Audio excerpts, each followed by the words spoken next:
welcome to this important Politics in the Pub event. Save Julian Assange, it's now or never. Most of this audience will know that over the past several decades, this important public forum has addressed the massive cruelties and injustices towards this important Australian citizen, publisher, journalist, and very brave and principled whistleblower. A man who is an Australian citizen, but in many respects, an international citizen who has been punished for the most part for revealing the murder and mayhem by American forces in Iraq and Afghanistan, and has been threatened with the possibility, if you can imagine it, of 175 years in jail. That's by way of introduction. The second point I want to make concerns the judgments of the British Ambassador Craig Murray concerning the way in which so-called British justice has made the judgment that Julian Assange's health will not be affected unduly by being returned to a maximum security American prison. There are several issues in Craig Murray's judgment which this Politics in the Pub event will no doubt be considering. The first consideration is in what is known as the Court of First Instance. A judgment was made that Julian Assange's health would be affected by being extradited to the United States. The second principle to be considered is that in the US-UK extradition treaty, there's clearly a principle that you don't deport, you don't extradite people for political reasons. You can't do that. And the third principle, which is enshrined in humanitarian law, is that principle underlined by the French word non-refoulement. You can't deport, you can't extradite people who are fleeing persecution, unlikely to be persecuted, if you return them, in Julian Assange's case, to face the prospect of more than a century, if you can believe it, in an American prison.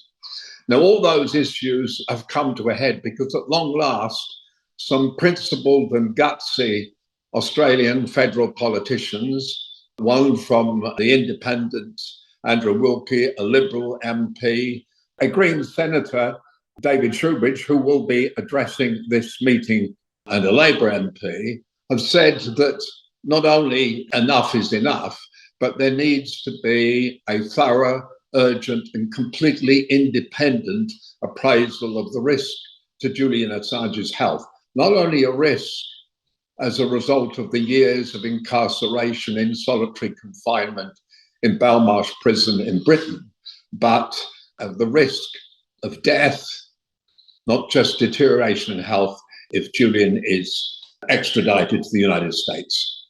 That brave, principled, at long last letter from MPs across the political divide will no doubt be considered by this Politics in the Pub meeting, and hopefully will make a deep impression on the British Home Secretary to whom that letter has been delivered.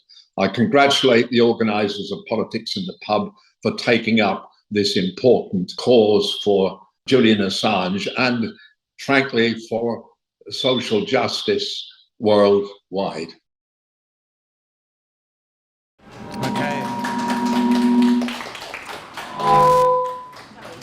Okay. Thanks very much to Stuart, Rees. He couldn't be here, but you know he's been really deeply engaged in this campaign for many, many years.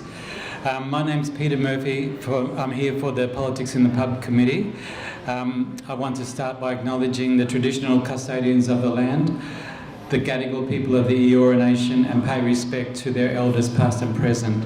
And I warmly welcome any Aboriginal and Torres Strait Islander person here today.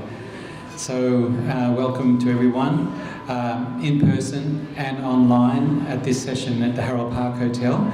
We're back here after several years and we thank the manager, Jason, for his strong support for Politics in the Pub.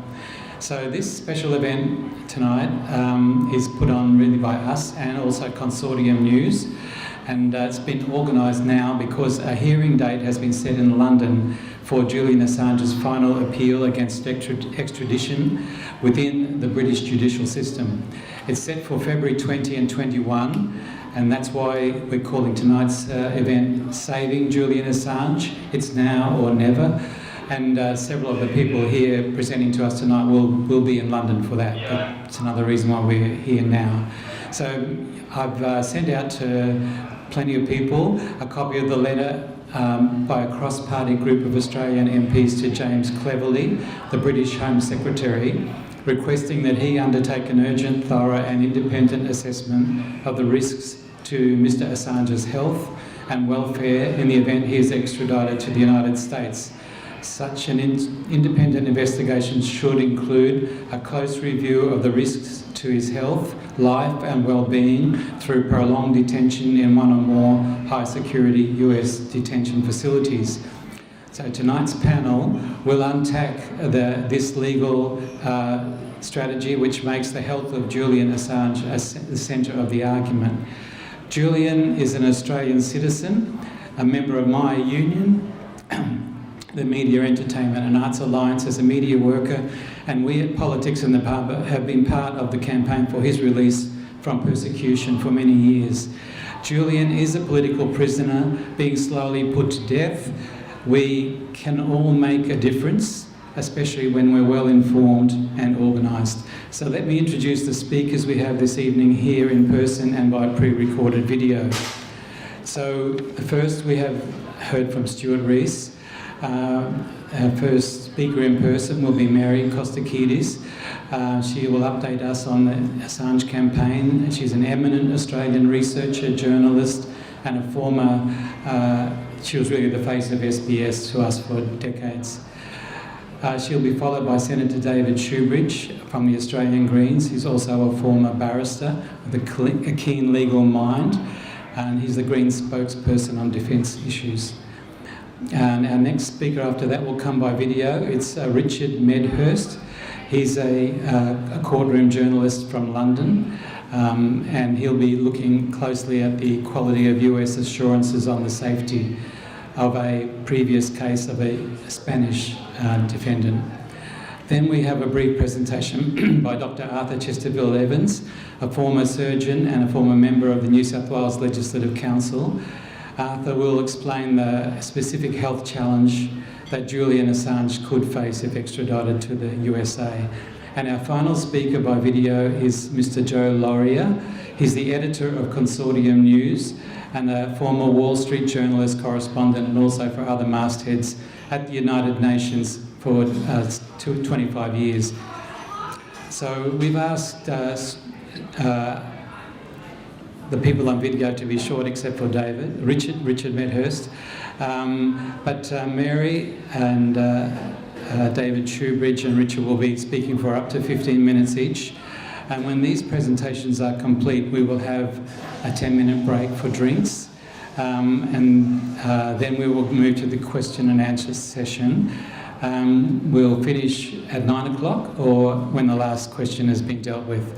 So I'd like to just acknowledge the technical management of the online and offline inputs being done by Kathy Vogan, and the video cameras by Fabio Cavadini and Mandy King of Front Yard Films. So thank you very much. Please be respectful to everybody. Turn your mobile phones down to 0, please, if not off. And I'd now like to welcome Mary Kostakidis to make an address to you. So we'd like to come up here, Mary.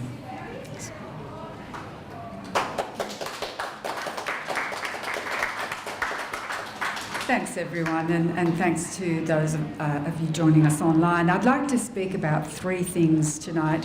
One is the acceptance and reliability of the US assurances. Another is the developments in Julian Assange's health. And finally, a few words about the upcoming hearing. In Julian's extradition case, Judge Vanessa Barreza determined that he would not survive imprisonment in a US supermax facility, that he's very likely to commit suicide. The final or penultimate witness was an American lawyer whose client, Abu Hamza, was held in ADX, Colorado, where Julian is likely to be sent. Abu Hamza has no hands. He was extradited from the UK following assurances by the US that the prison system would be able to deal with the special requirements of such a prisoner. His lawyer testified that despite the assurances, he would not be placed in total... having a problem with audio, is that better? Yes. Okay, thank you. That despite the US assurances that he would not be placed in isolation, he was indeed held under special administrative measures and remains in isolation, in fact, to this day, 9 years later. The US also failed to deliver on other undertakings to protect his human rights. He didn't have a toilet in his cell that was usable by someone with no hands, contrary to the guarantee, and so he was stripped of all dignity. Spain successfully pursued the return of their citizen who was extradited to the US following assurances that the US reneged on, and the process of retrieving their citizen took many years. The assurances provided by the US in their appeal in the lower court's decision in Julian's case were not tested in court. The High Court judges hearing the appeal automatically accepted them, expressing the view that assurances by the US government can be relied on, and differentiating between assurances offered by a state and those offered by a diplomat. I can't understand how a diplomat could give a court a guarantee without clearing it with the boss. However, the judge made this distinction, so the person whose signature appears on this document is critical. It made the difference for him. Significantly, though, the assurances were also conditional. They could be revoked at any time, so not worth the paper they were written on, and it didn't matter whose signature was at the bottom. Since then, though, the Supreme Court has delivered a landmark ruling in a case where the UK government had accepted assurances provided by a foreign government, Rwanda, that they cannot automatically be accepted, that there is a requirement, and I quote, for meaningful, independent, evidence-based judicial review focusing on the protection of human rights on the ground in that country. In Julian's case, the human rights of national security prisoners in the United States, their treatment and the conditions in which they're kept. The UN considers solitary confinement beyond 2 weeks to be torture. Special rapporteurs have been arguing this for decades, and Rapporteur Juan Mendes, in condemning the treatment of Chelsea Manning, said, "Prolonged solitary confinement raises special concerns because the risk of grave and irreparable harm to the detained person increases with the length of isolation and the uncertainty regarding its duration. I've defined prolonged solitary confinement as any period in excess of 15 days. This definition reflects the fact," he said, "that most of the scientific literature shows that after 15 days, certain changes in the brain functions occur and the harmful psychological effects of isolation can become irreversible." Abu Hamza has been in solitary for 9 years. His lawyer stated walking was too painful because his toenails were so long and his pleas for them to be cut were ignored. I'd now like to speak a bit about Julian's health. The automatic acceptance and reliability of the assurances were not the only problem at the time. A serious problem that arose during that hearing was its failure to note or take into account in any way the change in Julian's medical condition. It's a critical failure because the decision delivered was based on assurances the US prison could mitigate against his known risk factors, importantly the risk that he would commit suicide, but he had developed another serious physical risk factor. At the start of the US appeal, there was a brief pre-hearing chat between Julian's lawyer and the judge. Julian's lawyer said words to the effect that Julian had elected not to attend due to an increase in medication. It was extraordinary and inconceivable that he would choose not to observe the hearing via video link, and indeed I was later informed that he did want to appear, but the prison didn't allow it. Both his absence and the explanation flagged a problem.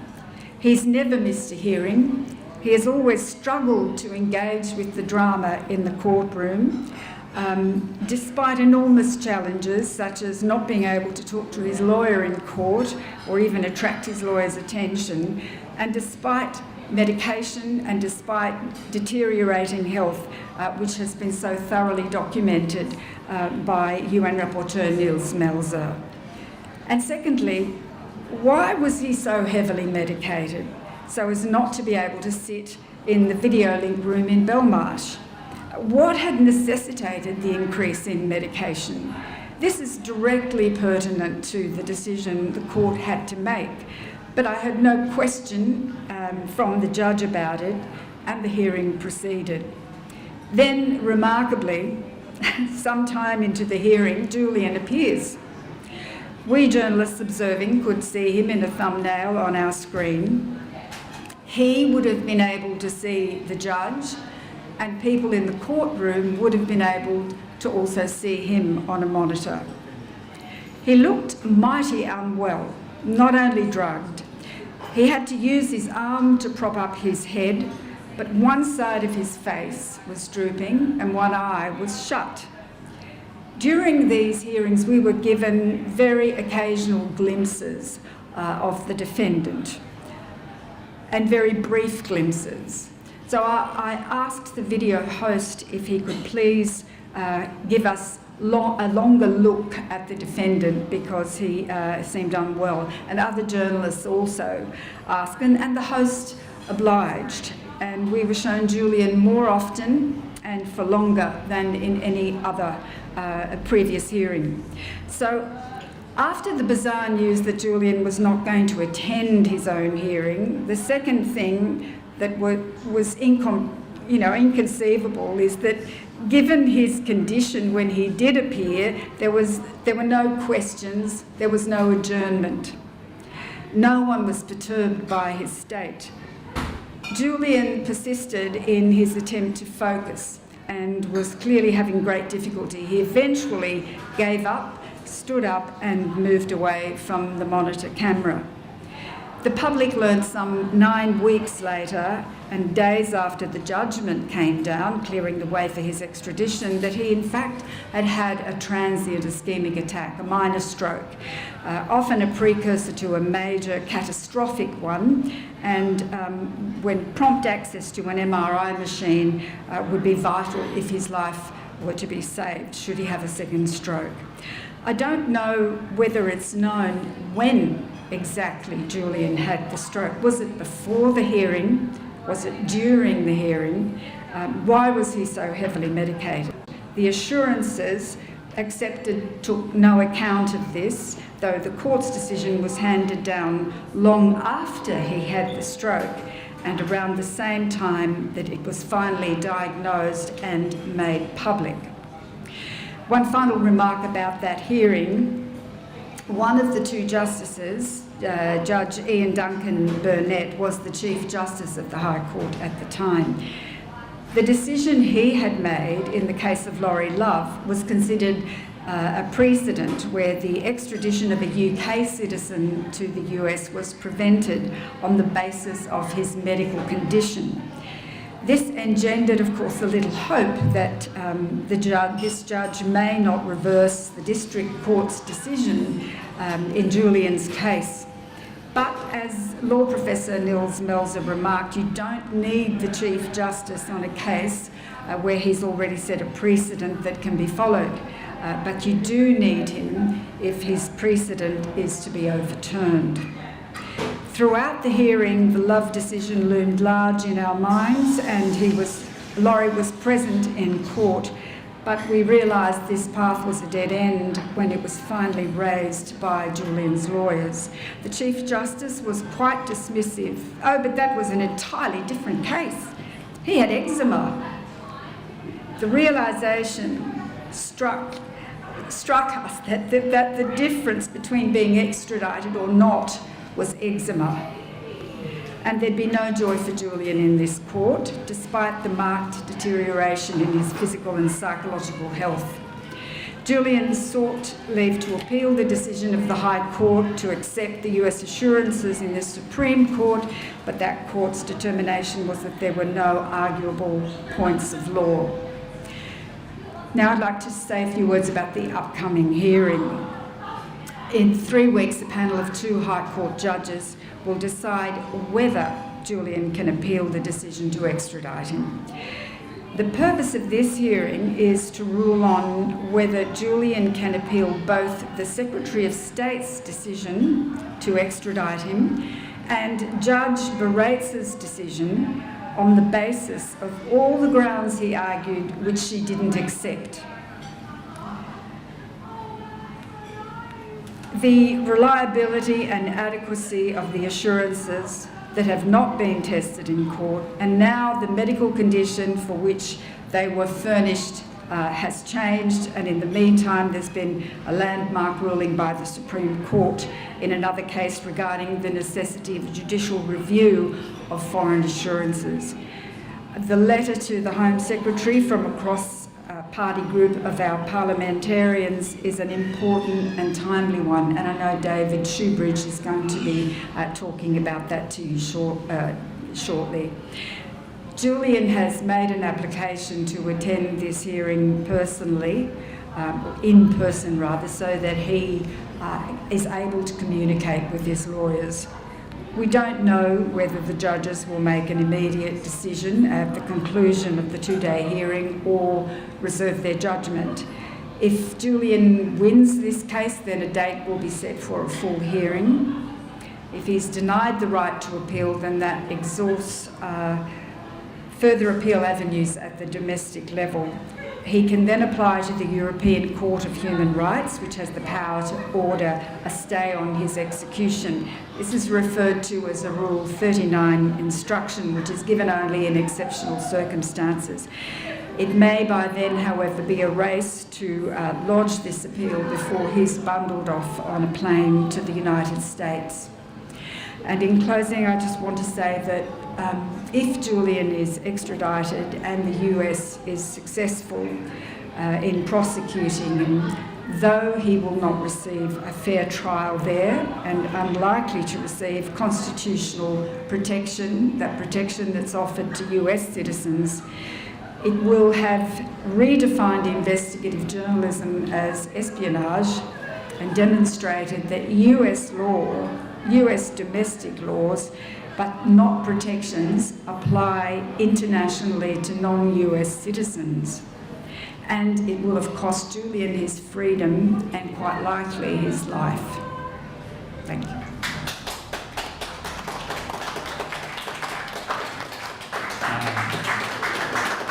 Thank you very much, Mary, for that very sobering assessment of the situation where Julian is facing.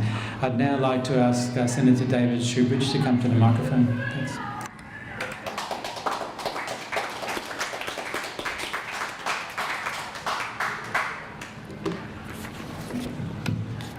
Oh, thanks, Peter, and thanks to Politics in the Pub and the organiser for putting it on, and the venue for making it available for us tonight. We know we're all gathered on Gadigal land, and we will pay our collective respects to First Nations, elders past, present and emerging, and we do it in this country a few days after our so-called National Day, which instead of being a day where we cheer an invasion, should at best be a day where we reflect upon the impacts of that invasion, the ongoing impacts on First Nations peoples, and commit to do better, much better than we did last year, much better than we've done over the last 2 centuries, and walk together with First Nations peoples on a genuine pathway to self-determination and justice. But this land, the land of the Harold Park Hotel, is Gadigal land, and let's remember that. Thanks as well to Mary for setting the scene, a kind of chilling scene, about an Australian citizen who's held effectively in ongoing solitary confinement in a UK high security prison, faces a lifetime of further detention and, I would argue, effective torture in a US high security prison, under a law that the US Congress passed, which purports to say, no matter where on the planet you are, no matter whether you have a connection to the United States, legal obligation to the United States, no matter where, no matter when, if you spill their secrets, they're going to hunt you down, they're going to find you, they're going to persecute you, they're going to drag you back to their country, they're going to try you in secret, and they're going to keep you in jail forever. And what has our government said about that? Our government said, oh, well, we can't interfere with the rule of law. If that's the rule of law on this planet, then we're in a hell of a lot of trouble, aren't we? And if our government accedes to that claim by the United States without a whimper, without any objection, and just said, no, that's fine. Pluck Australian citizens wherever you find them.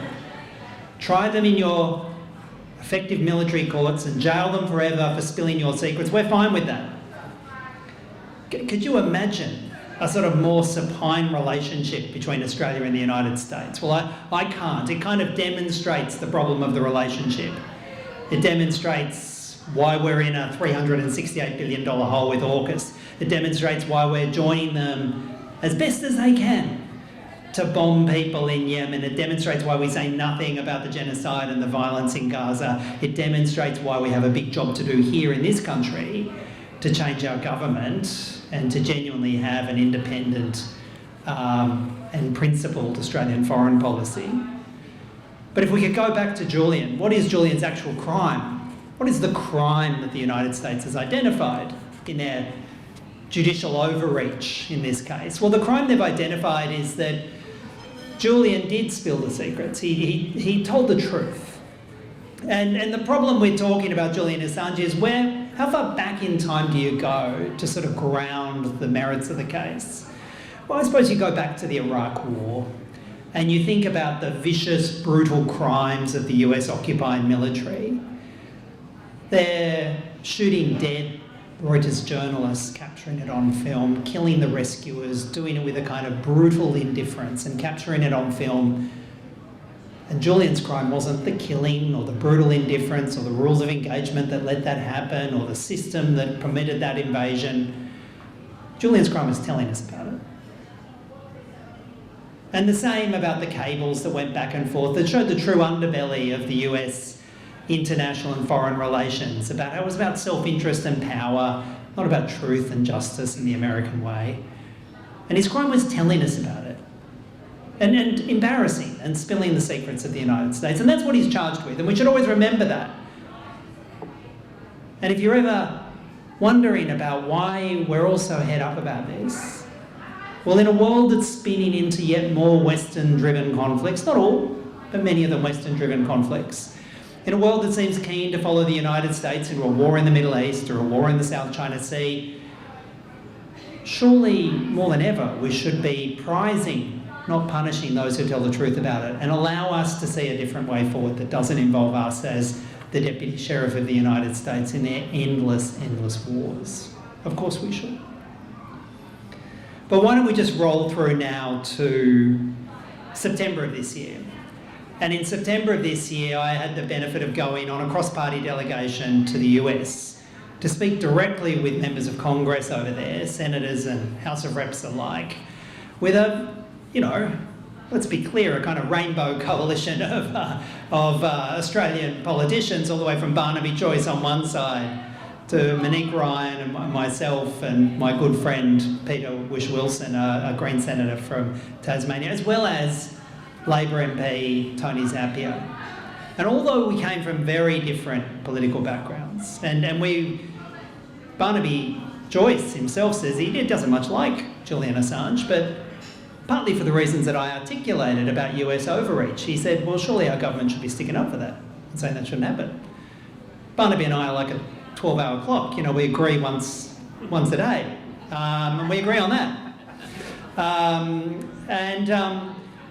And interestingly, when we went to Washington, the reason we went there was because we thought it had died down. And we know that the extradition was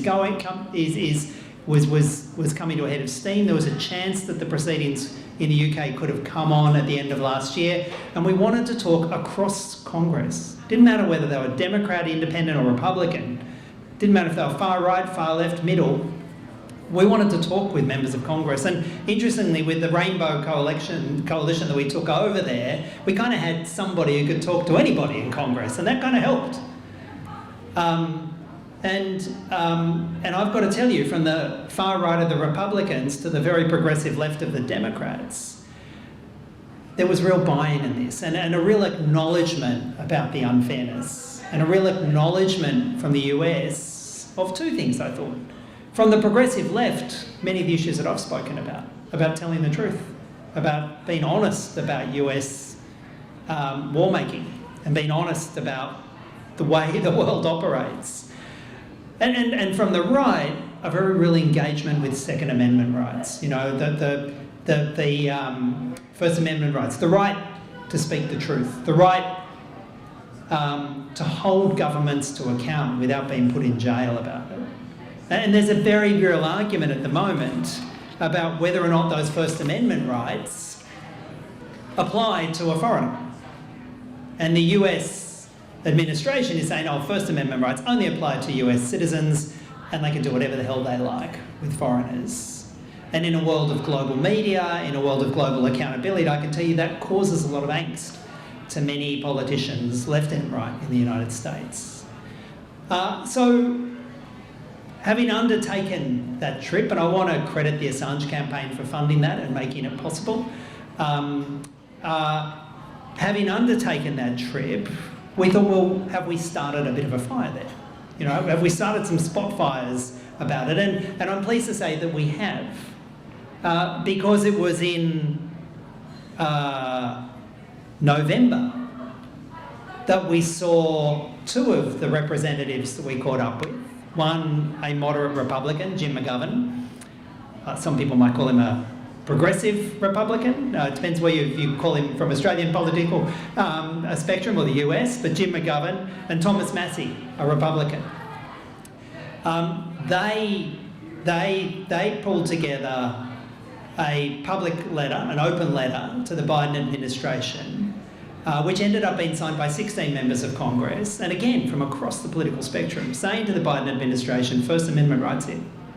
First Amendment rights, the right to tell the truth, to tell truth to power, stop the prosecution.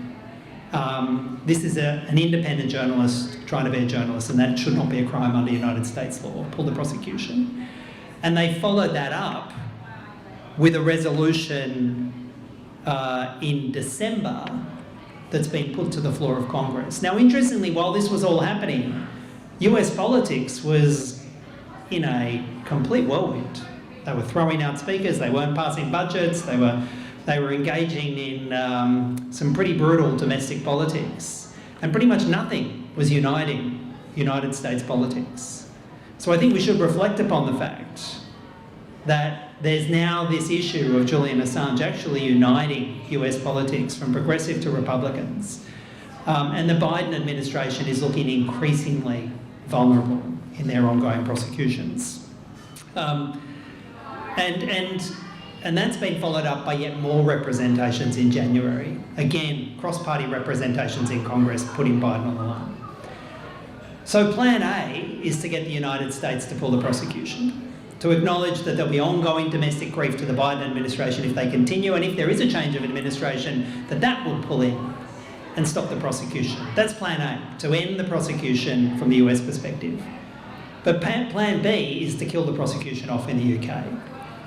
And that's why in January of this year, myself as one of the co-conveners of the Bring Julian Assange Home parliamentary group, together with Andrew Wilkie, an independent MP and I think a courageous whistleblower himself, Bridget Archer from the Liberal Party. I won't praise Bridget because that never helps her in her struggles inside the Liberal Party, but Bridget is a person of genuine decency. Josh Wilson a Labor Party MP, and myself as the Greens Defence and Justice spokesperson, and all co-chairs of the parliamentary group, wrote to the UK Home Secretary. And you can find it online. I think copies have been shared around. You'll be pleased to know it's a brief letter. It's always a challenge when you're working with four to get a brief letter. We got a brief letter together to James Cleverly, the UK Secretary of State. And in that we said something pretty straightforward, that the law in the UK has moved on since the appeal court rejected Julian's appeal on Assange. Because at the core of Julian's case has been, amongst other things, that if he is extradited to the US and faces ongoing detention in some pretty brutal federal prisons, ongoing isolation from his family, his health is at very serious risk. This endless prosecution that he faces. And in the appeal decision, the appeal court said they didn't have to worry about identifying or proving those facts. They could rely upon the bare assurances given by the United States and accepted by the UK that he'd be fine. So a bare assurance is fine. And they didn't test it, and they said that they didn't have to go beyond those assurances. And to the extent the trial judge went beyond the assurances and actually was anxious about his health and said that he faced very, very serious health consequences, and we know that could possibly include the loss of his life, that she fell into error. Should have just relied upon the assurances. You don't have to go beyond that. Well, since then, the UK Supreme Court, which is their highest court, in the case of AAA v the Secretary of State for the Home Department, admittedly in a slightly different context, in a refugee context, but when considering the UK's proposal to follow some pretty cooked Australian precedent and jail anybody who arrives seeking refugee status on a boat, and in this case send them off to Rwanda for resettlement in Rwanda, in that case, the Supreme Court said, you can't just rely upon the assurances of the Rwandan government, and you can't just rely upon the assurances of the UK government having accepted the assurances of the Rwandan government. Courts have to test whether or not, if someone's going to be sent back to another country in these circumstances, they have to test the truth. They have to make their own determination. And I've got to tell you, thank goodness the Supreme Court made that finding, because we found out very recently that at the same time as the UK government was in the Supreme Court saying, no, rely on the assurances, don't have to test it, it's fine. Look, here's a release from us and there's a release from the Rwandan government, it'll be fine in Rwanda. At the same time as that was happening, the UK government was granting refugee status to at least 4 Rwandans because they had significant fear of ongoing persecution in Rwanda. They were doing the two things at the same time. The reason being, you shouldn't just trust, no court should accept a bare political assertion from a government when the court's obligation is to actually look to an individual's rights. And in the case of Julian Assange, his right to life, I think, is pretty much up there that should be considered by the UK courts. So we said, and Peter read it out at the beginning, we said to James Cleverly, do your job in a polite way and a respectful way. It's not our job to direct the UK government. We said, we think you should do your job. And we said, to this end, we are requesting that you undertake an urgent, thorough and independent assessment of the risk to Mr Assange's health and welfare in the event he's extradited to the United States. Consistent with the decision in AAA, it appears to us that such independent investigation should include a close review of the risks to Mr Assange's health, life and well-being through prolonged detention in one or more high-security US detention facilities. Well, of course they should. Now, in 3 weeks' time, we will find out if that is being done. In 3 weeks' time, we'll find out if the UK government accepts that that should be part of the consideration in Julian Assange's week. But I have to say, in 3 weeks' time, we're likely to still see an Australian government that thinks this is all okay, that it's the rule of law, and they can just let an Australian citizen be brutalised like that. Well, I disagree. Let's keep the struggle alive. Let's bring Julian home. Thanks very much.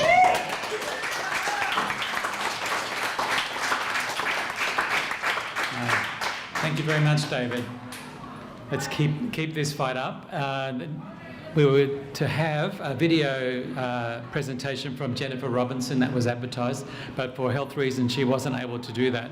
So we're running now a video by Richard Medhurst, who's dealing with this situation of US assurances and their failure to deliver on them. I think it'll be very instructive also. So over to Kathy. Thank you very much.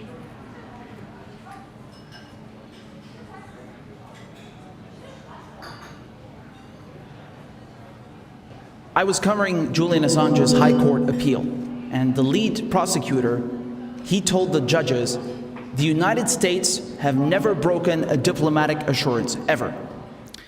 These classified documents that I obtained show otherwise. The United States, they've given Assange two assurances, right? They said that he can serve a sentence in Australia, and they've said that he won't be put in oppressive prison conditions. David Mendoza was also given diplomatic assurances. When they were trying to extradite him from Spain to the US in 2009, they also gave Spain diplomatic assurances because the Spanish court imposed three conditions on his extradition. They said, if you want to take David Mendoza, number one, you have to send him back to serve his sentence in Spain. You cannot give him a life sentence because that's illegal in Spain. And you cannot try him for currency structuring because that's not a crime in Spain. The United States Embassy sent this assurance, and I want to read it to you. Pay attention to the language. Look how vague it is. They said that, quote, it does not object to Mendoza making an application to serve his sentence in Spain. That's not the same thing as we will send him back to Spain. This is completely different. For the life sentence, they said that will not seek a sentence of life imprisonment and that it will do everything within its power that Mendoza receives a determinate sentence of incarceration. What is a determinate sentence of incarceration? Is that 5 days, 5 months, 5 centuries? That could mean anything. They could give him 500 years and say, see, that's not a life sentence. It doesn't say life. And the other thing with the currency structuring, they kept it in, right? So they listed all the charges here in this diplomatic note, and they kept the currency structuring in, even though the Spanish court explicitly ruled it out.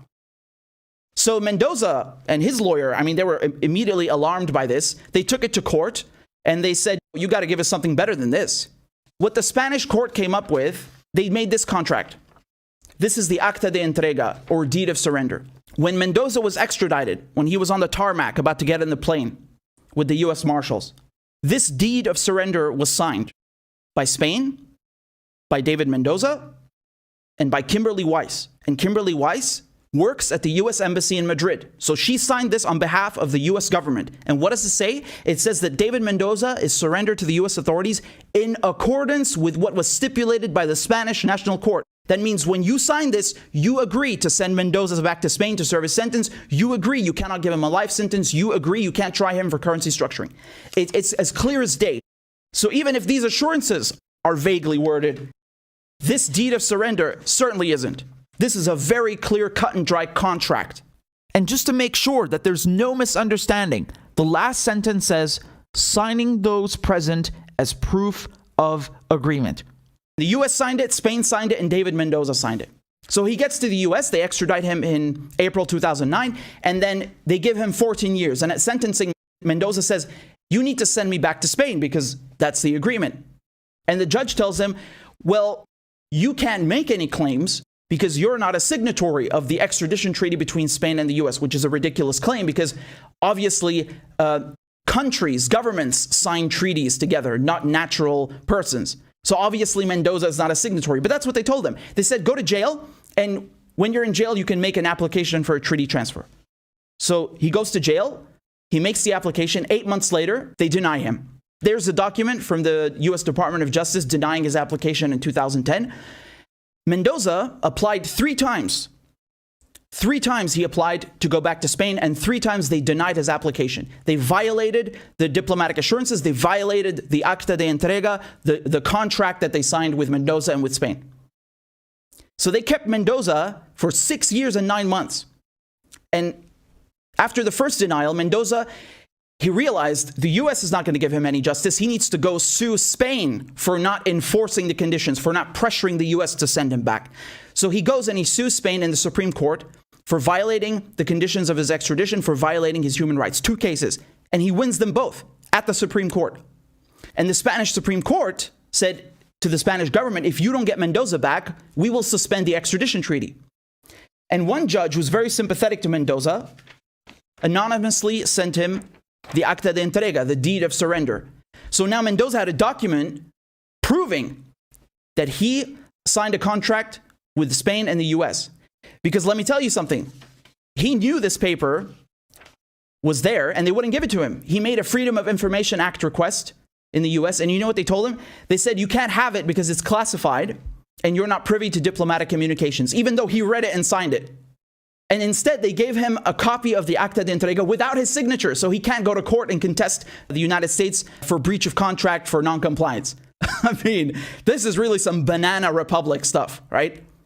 Can you imagine you sign a contract with someone and then they give you a copy without your signature so you can't make any claims because the other party didn't fulfill their end of the bargain? I mean, this is ridiculous. So that's what they did. But now he had the copy from a Spanish judge. And so now he goes to civil court in the US and he sues the Department of Justice and Obama's Attorney General, Eric Holder. So now, just to recap, Mendoza, he's won 2 Supreme Court cases in Spain. Judges have stopped processing extraditions of Spanish nationals from Spain to the US. The Spanish Supreme Court is practically threatening to suspend the extradition treaty between Spain and the US. He's suing the United States, the Department of Justice, in civil court. Now the United States, the prosecutor, calls up Mendoza's lawyer and says, if you drop the civil suit in court and Spain was threatening to suspend the extradition treaty, only then did they send him back. Only when he sued the US Department of Justice did they send him back. Now you have to ask yourself, in the case of Julian Assange, who's also been given these diplomatic assurances, do you think that he's going to get any sort of luck like that? I want to read you what the assurances to Assange say. Because the US said they won't place him in special administrative measures in these oppressive prison conditions, right? That's not what it says in the assurance. They said that it won't put him in SAMs unless, quote, in the event that after the entry of this assurance, he was to commit any future act that met the test for the imposition of a SAM. So once again, the United States is giving an assurance which is not really assuring. It has a back door. They're giving themselves the right to not comply with it. They can just get Assange in the US and say, oh, well, you know, he did something that meets the test for an imposition of a SAM, and now we have to put him in special administrative measures. Oops. Same thing with the assurances to Mendoza. It's so vague, it's not even really an assurance. So the other thing that Assange can serve his sentence in Australia. This doesn't work like that. Just because the United States says, okay, you can go do your sentence in Australia, doesn't mean that he can go to Australia. Australia has to say, yes, we accept Assange, we will take him. Has Australia said that? No. How do I know this? Because I've been covering the court case. And I can assure you, they ain't said nothing. So, you know, Australia is a Five Eyes country. The US can just go in back channels, talk to Australia and say, screw this guy, don't take Assange, don't say anything, just be silent. Just stay silent, which is what Australia has been doing. So Assange effectively has no guarantee that he can serve his sentence in Australia because Australia hasn't said it would take him. The assurances that he won't be placed in special administrative measures or jailed in ADX Florence can be overturned, and then the US can say, we never promised. We said that maybe he won't go to ADX, maybe he won't be put in SAMs. And Assange won't be able to contest this because if he goes to court, if the US violates its assurances and Assange goes to court, the US will say, well, did you sign anything with us? And Assange will say, no. You're not a signatory of the extradition treaty? Obviously, Assange will say no. And then they'll say, well, sorry, we can't do anything because you don't have a claim. We didn't sign anything with you. The United Kingdom, they have a claim. And so Assange has to go pressure the United Kingdom, like Mendoza had to go and pressure Spain to pressure the US. You think Assange is going to be able to pressure the UK to pressure the US to comply with the conditions of his extradition? You're dreaming. You are dreaming. Mendoza got lucky. In conclusion, when the lead prosecutor, James Lewis, says, "The US have never broken a diplomatic assurance." That's just untrue. It's just simply untrue. and I have the proof right here in front of me. The proof is right there in the article. Even if the United States actually made an explicit assurance that we will never put Assange in ADX or in SAMS, and we will do everything in our power to make sure he serves his sentence in Australia. Can you trust them? Because they signed a contract that was very explicit with Spain. And let me tell you, they did not keep their word. This was as explicit as it gets. So these assurances are not assurances. They are a way for the United States to cheat the legal system to get Assange into US jurisdiction, and then finito. And David Mendoza, you know what he told me? He said that if the United States did that to him, what are they going to do to Julian Assange? When Julian Assange, I was at his bail hearing in January 6th. Even though he won the extradition case against the United States, the US prosecution said you can't give him bail because he'll just run off again. That was their argument. They said that he has a history of doing this. Like he went to the Ecuadorian embassy. I mean, that's not really bail jumping if you're given political asylum, which is your right under international law. But that was their argument. They said you can't trust him. He won't come back when there are future court dates. When we appeal this decision, he won't be here. And the judge accepted this. She said that, yes, I accept the argument that he's a flight risk and so on. Okay, so if you're going to say that Assange is denied bail because he has a past behavior of bail jumping, well, you can't accept the U.S. assurances because the United States has a history of violating them. I mean, these documents blow the entire prosecution's case out of the water. These documents have not been submitted in court yet. The judges have not seen these documents. They must see these documents because any judge, any sane, rational person who reads this would be convinced that you cannot trust U.S. assurances.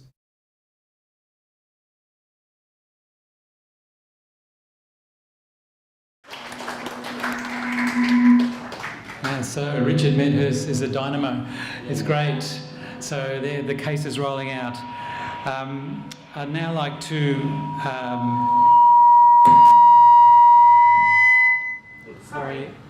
Sorry to everyone. How are we going? I don't know. Just let's try it again.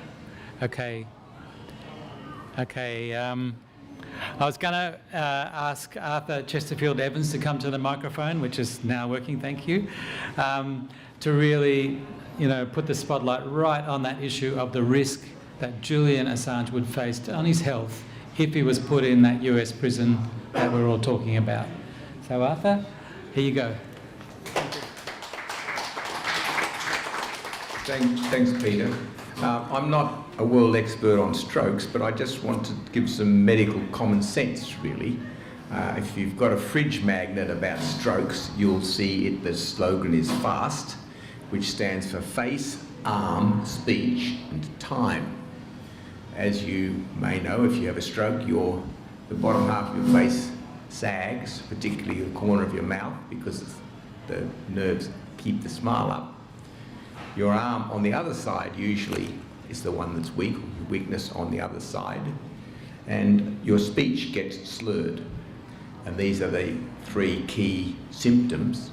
And what you do about it is hurry up and get them to hospital fast.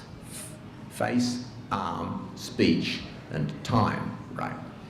And generally, 85% roughly of strokes are caused by clots or thrombosis, in other words, lumps of gunk blocking arteries. And the other 15% are caused by bleeds. And it did bother me when I was a student that I couldn't quite figure out how you told a bleed from a thrombosis. And people said, yes, you should be able to do this. But I'm pleased to know that the new guidelines say you can't tell the difference clinically. If a bit of brain doesn't work, you don't know whether the cause of that is a bleed or a clot, right? So you do an MRI scan, which will give you the diagnosis in 83% of cases, and it's far better than a CT, which gives you the diagnosis in 23% of cases. So you've got to get to hospital quickly, and then they do a scan, and then if it's a clot, which is commoner, you go on anticoagulants quickly to get rid of that clot. Because of course, if a bit of the body doesn't have blood, it dies. And the brain dies quite quickly, And so you've got to break that clot up as you have to break up a clot when you have a heart attack, right? So anticoagulants quickly are a major new treatment that's come in the last, well, I suppose, not that recently, 20 or 25 years ago, but it makes a lot of difference, and you do have to act quickly. Now, if you're in an isolated cell for 23.5 hours a day, with no one taking too much interest in what happens to you because you're being punished by being in that cell, then clearly you're not going to get that treatment. And it might be said, and I don't have as much expertise in this area as some others, but there is a culture in prisons which, whatever the judges may say and whatever the lawyers do, we're running this prison, mate, and we're going to say what's going to happen. And I went on a couple of prison visits while I was in Parliament, interestingly enough. And one person, I'd call him patient, that's probably not what I should say. One prisoner was suicidal in Silverwater prison right here in Sydney. And so their shoelaces were taken away. There were no hanging points in the cell. They didn't have a belt. They didn't have a pajama cord. They couldn't kill themselves. And this person was running up against the wall and bashing their head against the wall to try and commit suicide. So the solution was put a helmet on them that they couldn't get off. So that if this person was trying to commit suicide running against the wall and bashing their heads, they couldn't. So it's from the prison's point of view, hey, the problem's solved. The fact that they're so depressed they're trying to kill themselves is not the problem. The only problem would be if they succeeded on our shift, right? So you've got to understand the mentality here. And of course, if we go from strokes to talk about mental health, it's one thing to be in a problem situation.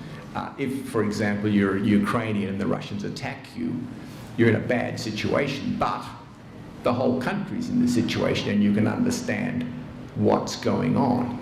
If you look at people with PTSD or bullying or other things that cause mental health problems, and now I say cause as opposed to some intrinsic factor that you've got some psychosis. If you look at the mental health that is caused, it's when someone is isolated and particularly targeted. And if you look at the things in Assange's case, he was charged with rape, but neither of the complainants actually wanted the charges brought. He was then, of course, skipping bail for a charge that was later withdrawn, and then he went in to the Ecuadorian embassy for asylum, and pressure on the government there made them release him, and he's now in prison, and I can't quite understand why, because he's a flight risk. Well, he would be, wouldn't he? Because the Americans want to charge him with something which technically he's not an American citizen, so he shouldn't be under their jurisdiction. So I mean, all these things are personal to him. And when we heard in a talk here in this, I think it was in this very hall, but about when he released the data, he discussed it with a whole bunch of journalists of very powerful papers in the New York Times, I think, and the Guardian, and the material was to be released, and it was to be released selectively to try and minimise the damage. And his lawyer said the deal was he would release the data, his stuff, just before they went to press. So that the press would then say, no, we only republished what was already out there. And his lawyer said, look, if you don't put this out, if you put this out, you're liable. If they put it out first, they should be liable. And he said, yeah, hey, that's right.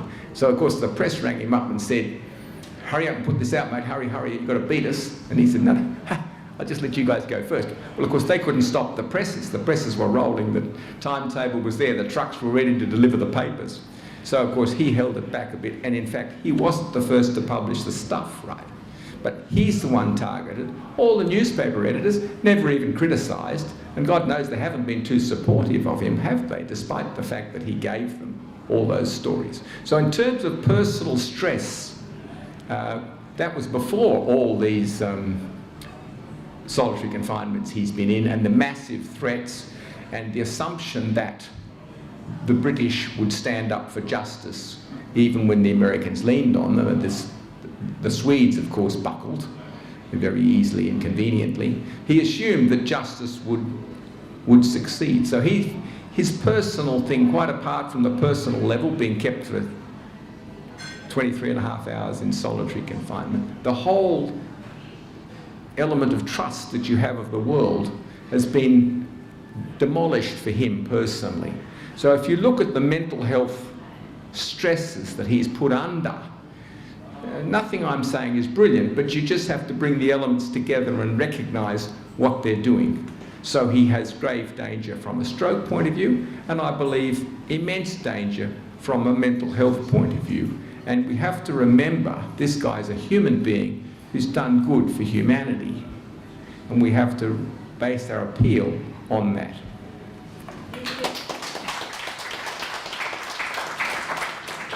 Thank you very much, Arthur. So just think about how long it would be before Julian Assange could get an MRI if he had a stroke in a US prison. Okay. Now we're going to have a wrap on the whole picture from Joe Lauria. He's the editor of Continuum News. And, sorry? Oh dear. Consortium News. My apologies. And let's just see how he does it. Let's go.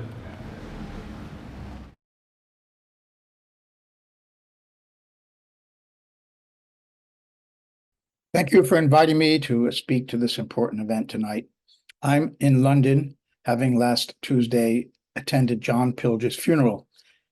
It's been a great loss to Australia, to the United States, to Britain, and to the world. Since the US began its legal pursuit of Julian Assange, the world has changed dramatically, bringing new risks to the United States if it continues to pursue him to the end. The geostrategic situation and the state of the media are today nearly unrecognizable from 2010, when the US impaneled a grand jury to indict Assange. Conditions have changed significantly even since 2019, when he was dragged from the embassy and the indictment was unveiled. The United States is in the midst of suffering its third major strategic defeat since the process against Assange began, bringing potentially significant consequences for the United States, the world, and possibly Assange. In just the past 3 years, the United States has experienced humiliating defeats in Afghanistan, Ukraine, and now Gaza. Afghanistan hurt Americans' sensitivities about their precious prestige, which American elites care so much about. The rest of the world takes it into its geostrategic calculations. The U.S. instigation of war in Ukraine, intended to weaken Russia and bring down its government, has instead turned into a debacle for the United States and Europe of world historical proportions. A new commercial, financial, and diplomatic system has emerged in opposition to the US-dominated West. This had been slowly developing, but was accelerated by Washington's provocation in Ukraine. It is a way more serious problem for the United States than mere loss of prestige. Add to this the worldwide condemnation the United States is facing for its blatant complicity in Israel's ongoing genocide in Gaza. It's in a war that both the United States and Israel is not winning. The result of all this is that U.S. legitimacy has significantly weakened around the world and at home. Is this the moment, then, to bring a journalist to the United States in chains to stand trial for publishing truthful material that exposed earlier crimes by the United States? The risks of doing so at this moment, a very different moment from 2010, are serious for the U.S. at home and abroad. Domestically, the Bill of Rights is at stake. Internationally, the bully is losing its credibility.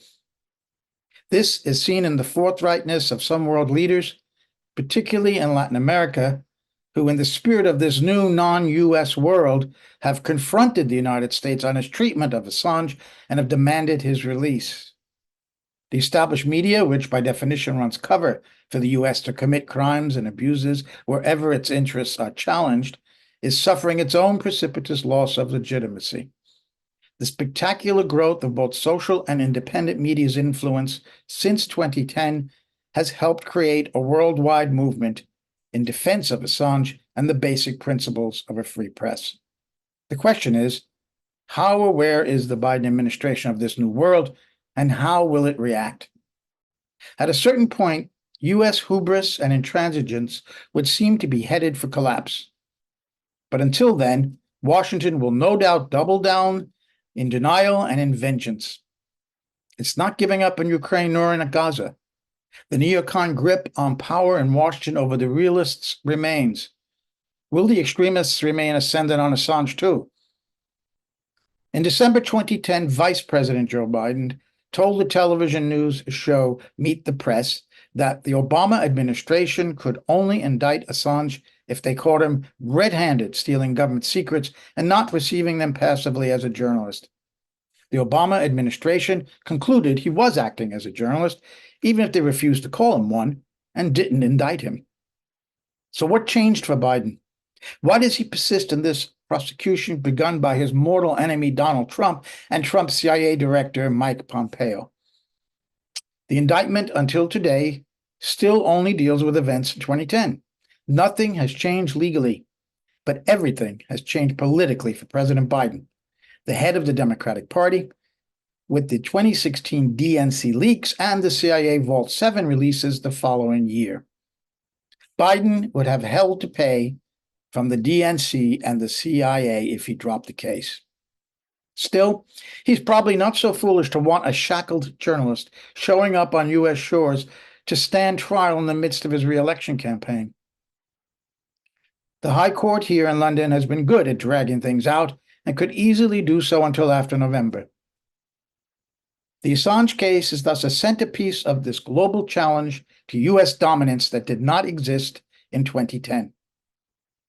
To the extent that U.S. leaders are aware of what is happening to U.S. standing in the world, their propensity is to lash out with the only argument they have left: lethal force.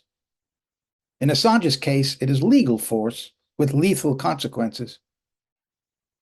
Leniency towards Assange would win back some respect the United States has lost, which would mean it couldn't suffer another blow and had finally woken to the new world it inhabits. Crushing him would be yet another step towards its demise. The U.S. really doesn't need him. It has enough blood on its hands.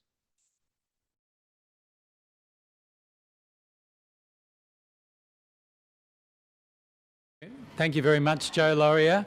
That was very sobering assessment and view there. So could you all give another round of applause for all the presentations we received this evening? Thank you very much to all our speakers. We're gonna have a 10-minute break, which you can get a drink and think about this, and then we'll have the question and answer session. So please take the break, and while that's on, we'll be playing some songs that have been written about Julian Assange over this 13 years or so that this fight's been going on. So thank you very much. Come back at 25 past. Okay.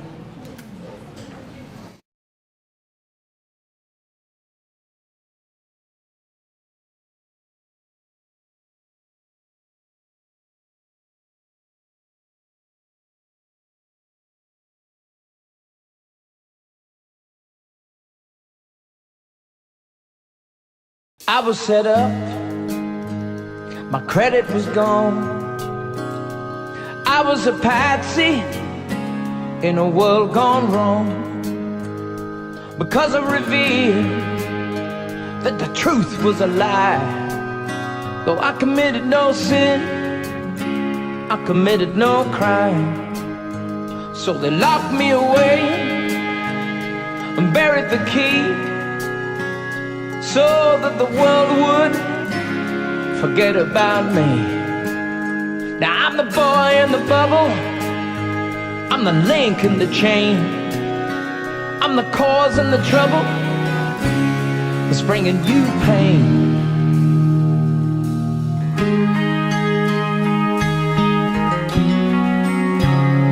I was set up, or I was deceived. Even my guardian angel cheated on me. through the media hype, political waste, this dirty propaganda made me a figure of hate. All I needed was a few more days.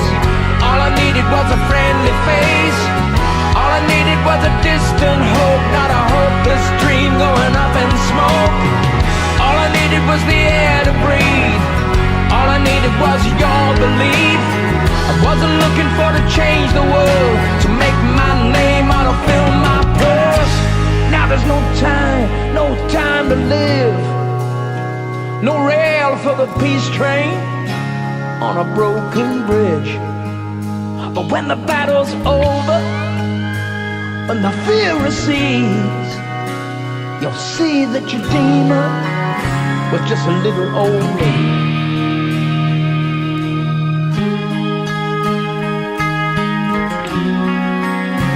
I'm not important. It's not about my voice. I don't call these changes. I don't have such a choice. So please forgive me if I've done you wrong, if I have strayed from the path we're on. All I'm saying is it's time to choose. All I'm saying is the honest truth. We're all living on a dead-end street, people dying, hungry mouths to feed. Oh, I know that the pressure's on. I don't know where the next buck comes from. Must be something more to it all than to sit and contemplate and I decline to fall. So be damned, let's take the stand. Though it won't be easy, we'll follow the plan. The documentary evidence, undeniable proof. Why deny the ocean when it's a mountain of truth? So if you agree, the water makes sand. Why deny the ocean when you got the wrong man?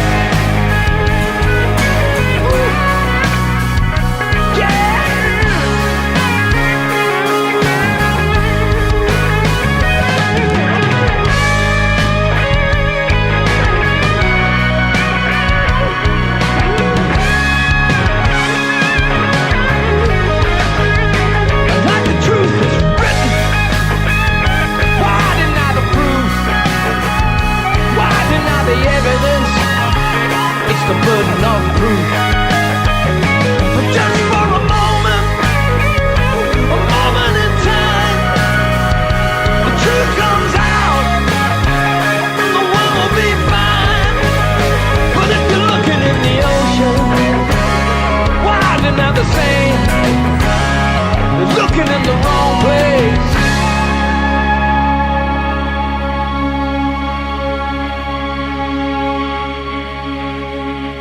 You got the wrong man.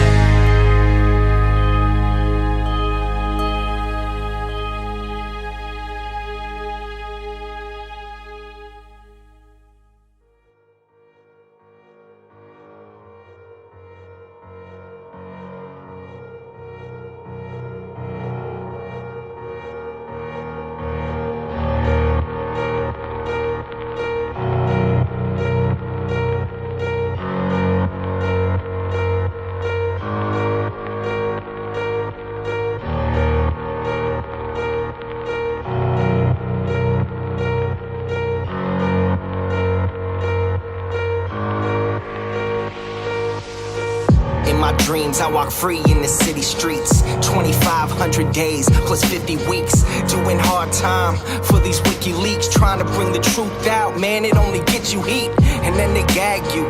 You don't get to speak, and when you get the leak, they try to hit delete. The masses of the masses, they want the shit discreet. That's why my middle finger's up to these sick elites. Free speech, it's the freedom of press. Take your deepest, darkest secrets, never leave them unsaid. If I'm a thief, then I'm a thief for the people you dread. The people of the red, white and blue, you keep them in bed. Seeing the sheep, keep them asleep, deceiving the weak. Keep seeking the leaks till you cease, and I see your defeat until till I'm deceased underneath a freezing red sheet. Become a dead man, then I hit the switch and release. When Goldman Sachs is your creditor, you kill the messenger. Stories axed by the editor, you kill the messenger. Pay to play on the regular, you kill the messenger. Need a solace any questioners, you kill the messenger. And outside my window a figure quickly creeps. They dark as night like some motherfucking chimney sweeps. Whiskey what my Mickey keeps, dying in my kidneys weak. Silence of my risky tweets is what the grand jury seeks. I'm wanting peace like 7 years in Tibet. Now rest in peace like 7 years under threat. Cause I've released 7 vaults, they upset. They ended the rape sentence, but the US still insists to rest. I guess it's a sin to take the truth and disseminate. MLK to Gandhi, take aim and eliminate. And I don't say I'm great, just wanna say what's fake. But if they kill me, a million others will take my place. The CIA's post like a knife the sharpest. All hypocrisy, lies, and heartless. They want to stop me, my life make my heart quit. Cause democracy dies in the darkness. When Goldman Sachs is your creditor, you kill the messenger. Stories axed by the editor, you kill the messenger. Pay to play on the regular, you kill the messenger. Need a solace any questioners, you kill the messenger. When the vote count is irregular, you kill the messenger. You caught spying on a senator, you kill the messenger. Removing voters from the register, you kill the messenger. Need a solace any questioners, you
get through.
There are loadouts at my window and zealots at my door.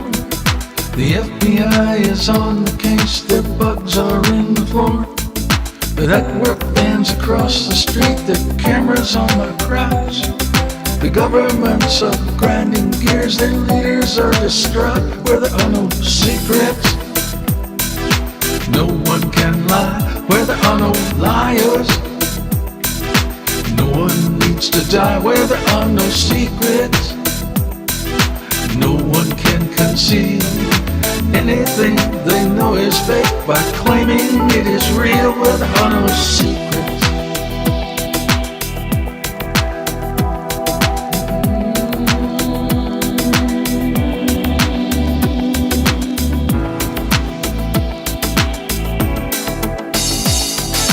Many-headed beast appears on every glowing screen. It speaks of love with words of hate, its real face is unseen. The actors in the shadow play, they flicker on the wall. But of the one who wrote the scene, no evidence at all. Where there are no secrets, no one can lie. Where there are no liars, no one needs to die. Where there are no secrets, no one can conceal anything they know is fake by claiming it is real. Where there are no secrets, where there are no secrets, where there are no secrets, where there are no secrets.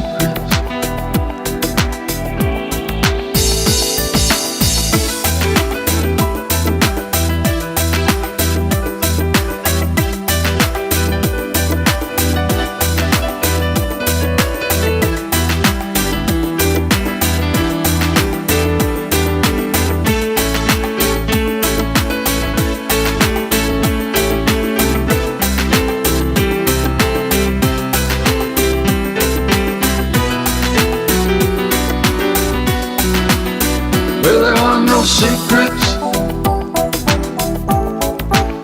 where there are no secrets.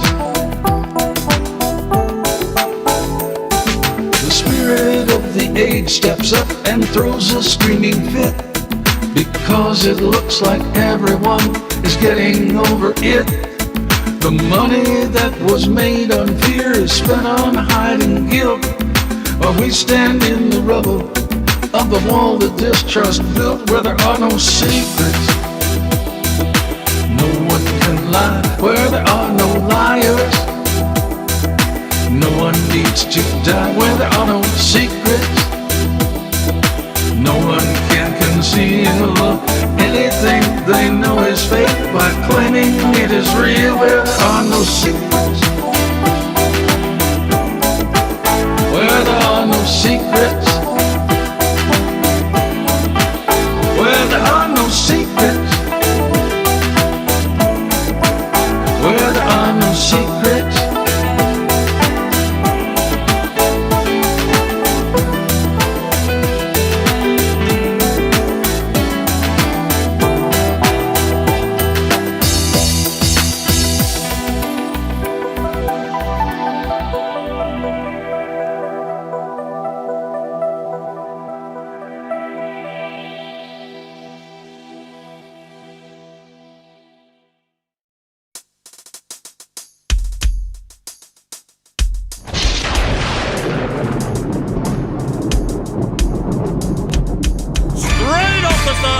at Melbourne University sprang that little blonde-headed bugger Julian Assange. Heaven sent to expose the horrible truths hiding behind the zeros and ones in the world, and by giving whistleblowers around the globe a Dropbox to expose the not-so-good, the very bad, and the most ugly.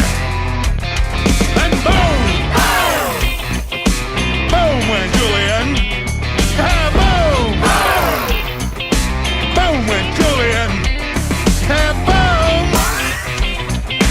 Boom went Julian. Boom! Boom went Julian.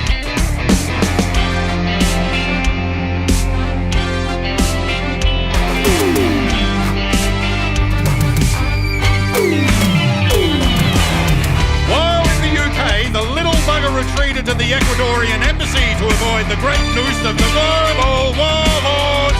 Egged on by hungry banksters and corrupted politicians, all was scrambling to stay hidden away by telling big fat lies through a well-controlled mainstream media.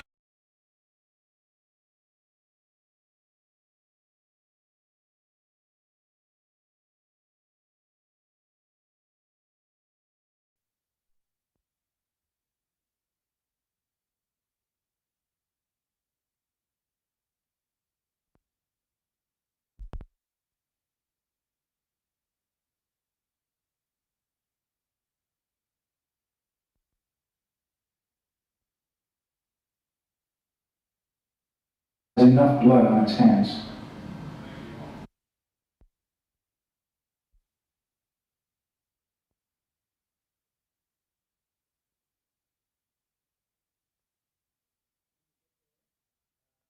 And you're the second or third, just wait patiently. And please say your name. Please keep your question to a maximum of 2 minutes. And if it's really a comment, you've got to still finish with a question. And say which one of our great speakers tonight you want to be answering it, or all of them if you want. And we'll see just how we go. So have we got anybody who would like to say something about all of what we've heard?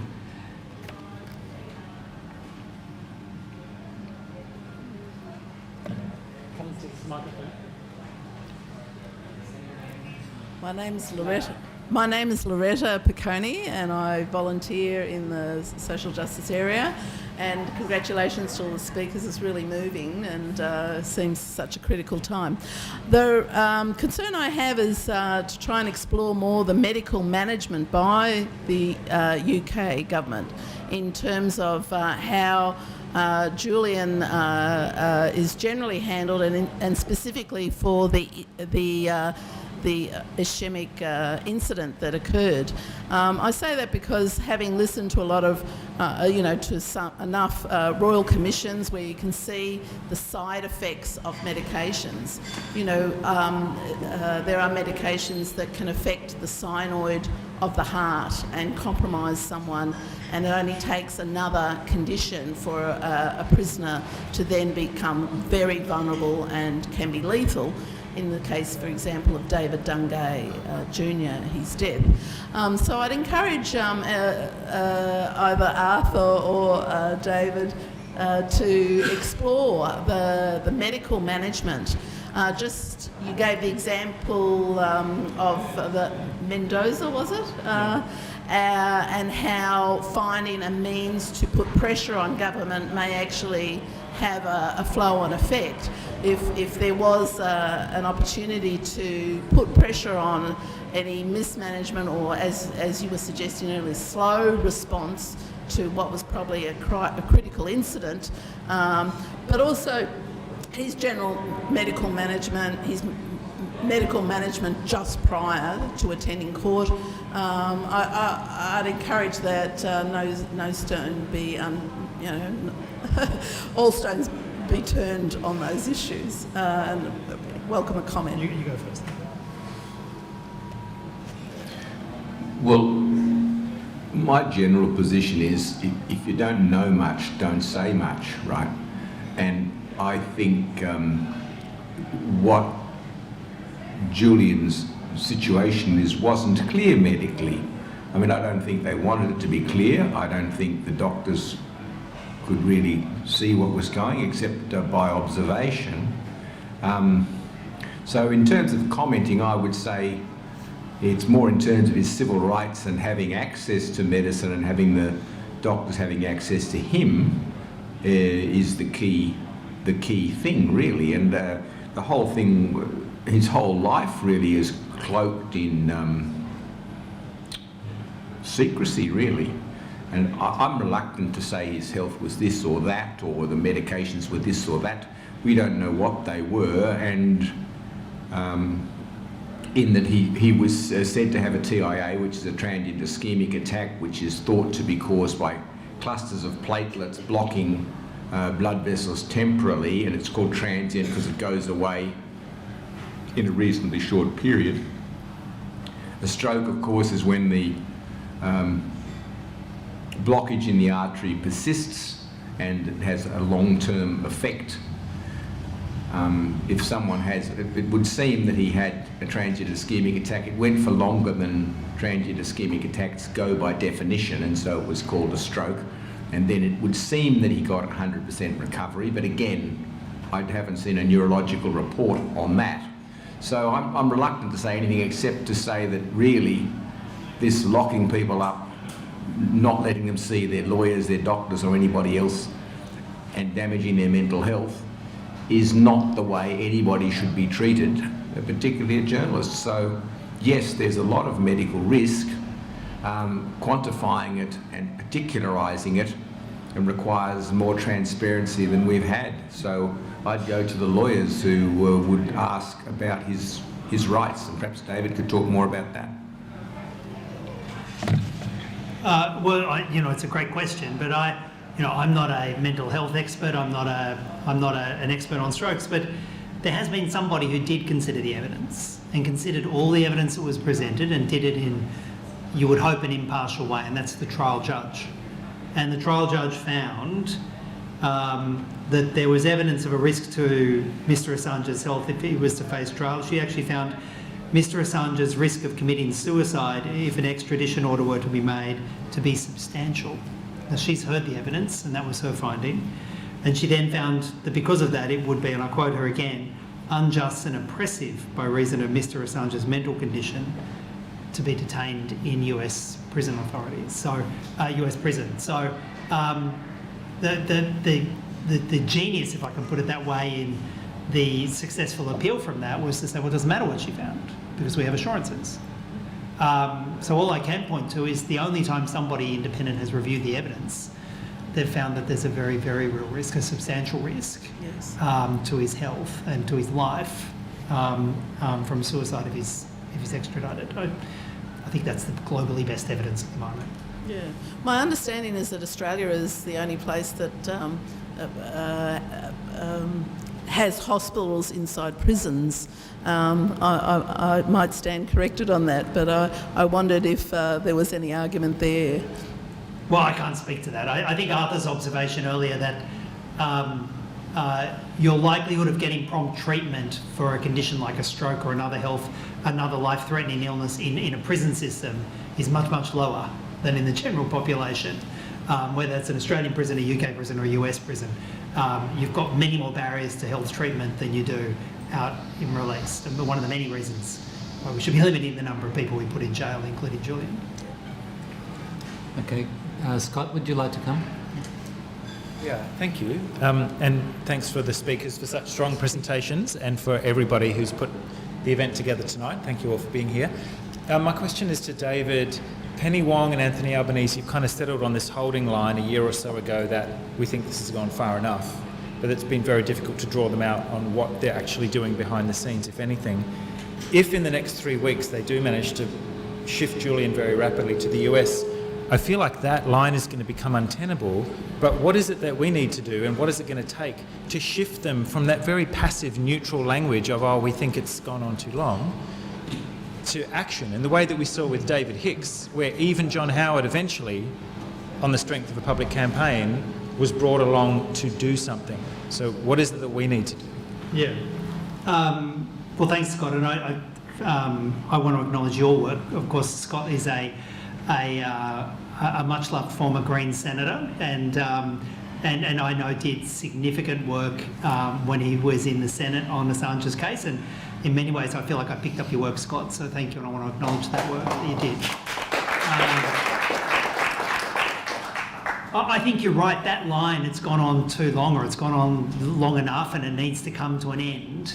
If he is extradited, and I hope he won't be, and I hope that the UK proceedings follow that different legal pathway, and I think that's probably a solution for the Biden administration, it's a solution for the Albanese administration, and it's a solution for the UK administration. So that would be a good solution for everybody if they ended the extradition proceedings in accordance with law in the UK. But if that doesn't happen and he is extradited, I think straight away it's going to become apparent he's facing years and years of trial, and then the prospect of years and years of further detention in the US. Because the US law basically says if you spill our secrets, you're guilty, regardless of whether that was public interest. It's no public interest defence. It is a brutal legal system that he faces in the US. So I think it become untenable from the moment it happens. But I mean, we have seen the Albanese government be willing to just stick to their pathetic lines, regardless of the truth, regardless of the feelings in the Australian public, where I don't want to bleed two issues into this, but we're seeing it happening about Palestine and Gaza at the moment. A totally untenable line, continuing to be just repeated and regurgitated by our foreign minister and our prime minister because they don't want to separate themselves from the United States.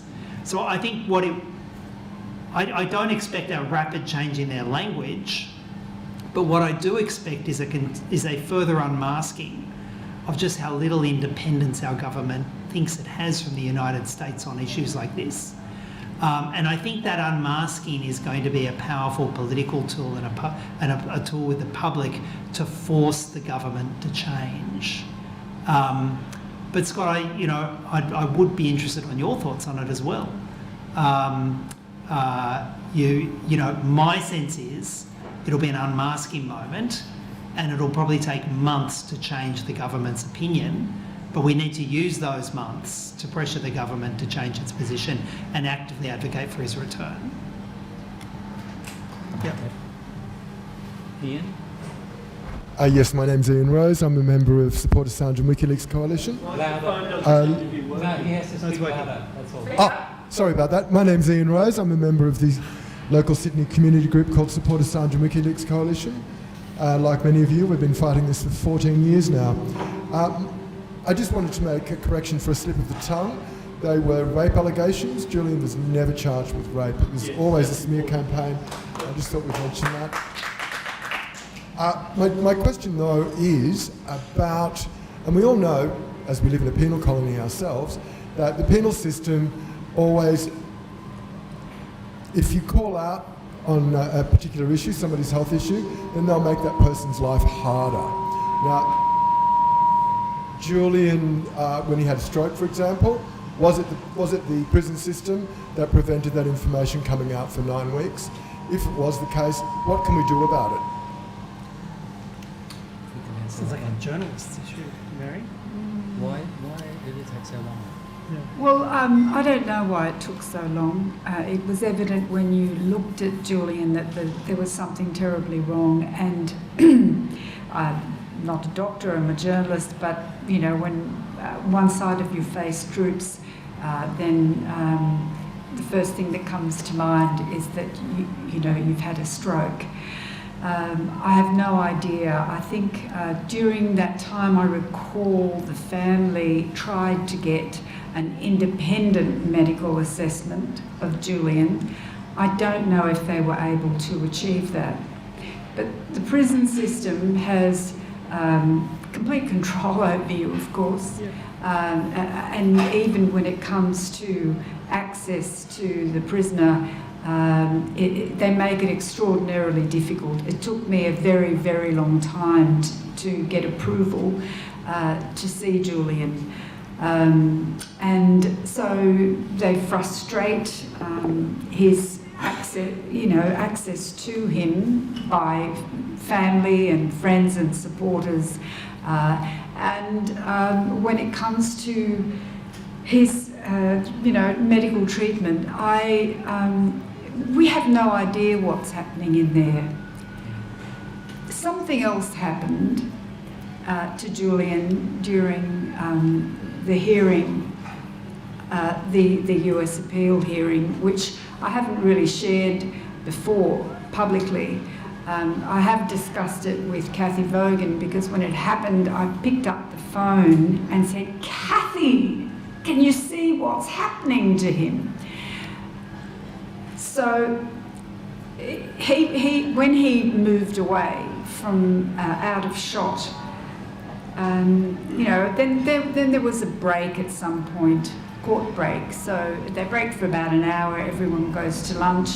And if you're on the video link, you know, you walk away, you go to the loo, you make a cup of tea, you make a sandwich, whatever. I happened to have everything I needed near me, caffeine, chocolate, water. I didn't have to move, so I thought I'd catch up with my tweeting. So I'm surrounded by I've got 2 iPads going, the phone and my computer. And all of a sudden, he's back. I thought, what's happening? He's back. The court's adjourned. You know, it's broken for lunch. He's sitting in a chair, not the chair he was in before. He's not at a table. There's no monitor. The area in front of him is clear. And all of a sudden, he starts to move very, very rapidly like this. And I thought, I don't believe I'm seeing this. What is this? Are they running a tape? Is it a tape that they're... But no, because when you run a tape in reverse, there's a certain course of action. This is this very repetitive, very quick, involuntary movement, and he was bending quite low, you know.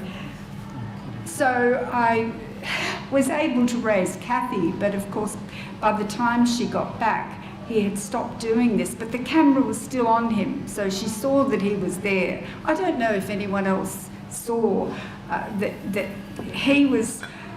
Obviously, someone made a mistake and switched him through to us, to the video link. So I wondered what this could possibly be. And I called a neurologist to ask him an opinion. Has he ever heard about anyone having this symptom or this behaviour? And he said, it's well documented, but very rare, that people can have this very rapid involuntary movement due to stress, due to great stress. Now, I had never heard of it before. I've seen it. I couldn't believe my eyes because it didn't look human. It didn't look...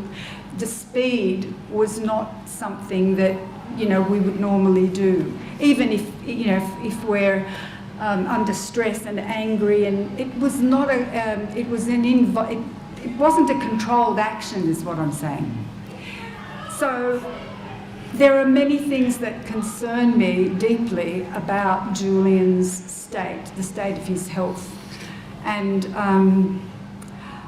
unfortunately, it's the case that, you know, look at the trouble that Dan Duggan's wife is having. Dan Duggan is being held in solitary confinement in New South Wales.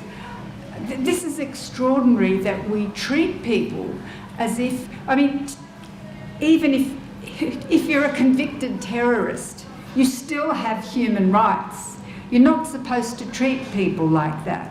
But for some reason, we believe that this cruelty is acceptable. And so your human rights are taken away, really. You don't have the human rights that you ought to have. So, you know, keeping people informed about your medical condition or making sure you get, you know, treatment quickly, we have no idea. We have no idea. I'd just like to make a quick correction. Ian picked it up. I think I said that Julian was charged. That is not, in fact, the case. He never was charged. the allegations were made and it would appear that they were preparing to charge him, decided there was no substance and didn't do so. But the behaviour of the justice system is as if he has been charged. And of course that's part of the particularisation of the systems acting against him, really, and part of the mental health stress, of course, that has been particularly directed at him and designed, I believe, to have a deterrent effect on anybody else who would ever dream of telling the truth in that sort of situation. Okay.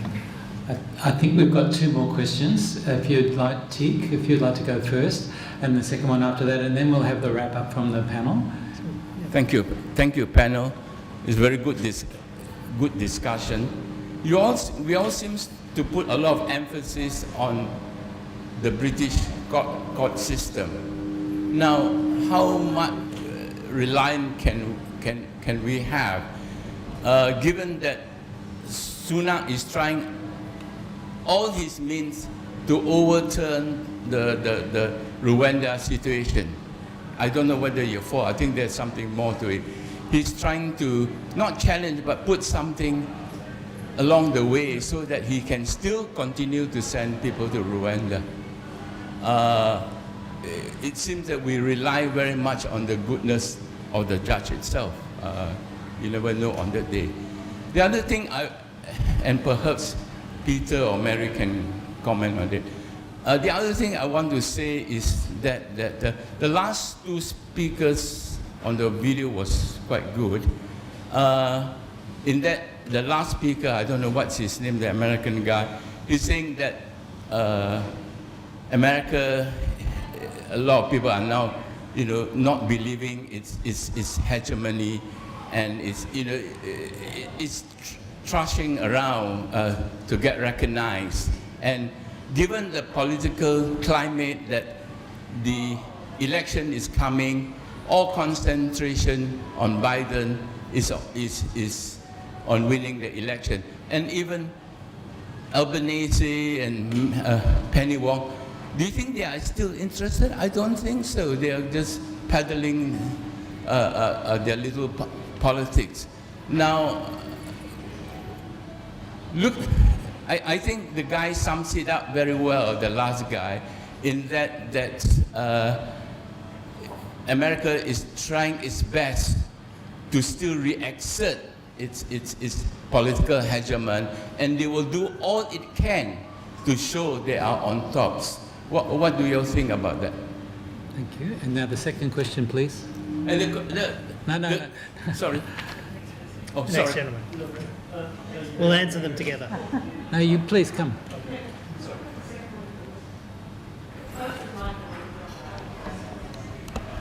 Hi, my name is Noel. I'd like to thank all the speakers tonight.